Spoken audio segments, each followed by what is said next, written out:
بسم اللہ الرحمن الرحیم۔ ناموں کے مسائل کا انسائکلوپیڈیا۔ اذان نام رکھنا۔ سوال: اذان لفظ درست ہے یا اذان بطور نام کے؟ اور کیا لڑکے کا نام رکھ سکتے ہیں اذان یا اذان میں سے؟ لڑکی کا نام ایمان رکھ سکتے ہیں؟ جواب: اذان عربی زبان کا لفظ ہے اور اذن کی جمع ہے، جس کا معنی ہے کان، سننے کا عضو۔ اذان نام رکھنا درست نہیں، اور اذان کا معنی ہے اعلان، 5 وقت نماز کے اعلان کے مخصوص کلمات۔ یہ نام رکھا جا سکتا ہے۔ لڑکی کا نام ایمان نام رکھنا جائز ہے۔ لفظ ایمان مصدر ہے، یعنی ایمان لانا، جس میں اس بات کی گنجائش ہے کہ لڑکی یا لڑکے دونوں کا نام رکھا جا سکتا ہے۔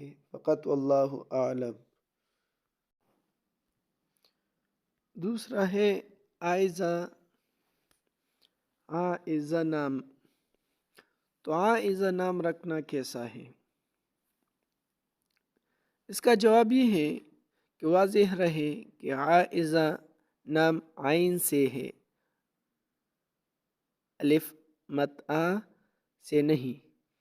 عائزہ زا کے ساتھ کا معنی ہے مفلس، اس لیے زا کے ساتھ یہ نام رکھنا اچھا نہیں، جبکہ عائزہ ذال کے ساتھ نام کا معنی ہے فنا میں آنے والی، پناہ لینے والی۔ یہ مفہوم اچھا ہے، لہٰذا یہ عائزہ نام رکھنا درست ہے۔ فقط واللہ اعلم۔ تو ہمیں چاہیے کہ ہم بچوں کے لیے اچھے اچھے نام رکھیں، جس طرح حدیث مبارکہ میں بھی ہے کہ تمہیں اولاد کے لیے اچھے اچھے نام رکھنا چاہیے، کیونکہ قیامت کے دن تم انہی ناموں کے ساتھ پکارے جاؤ گے۔ اور والدین پر اولاد کا یہ حق بھی ہے کہ ان کے لیے اچھا نام رکھے۔ اللہ ہمیں عمل کرنے کی توفیق عطا فرما دے۔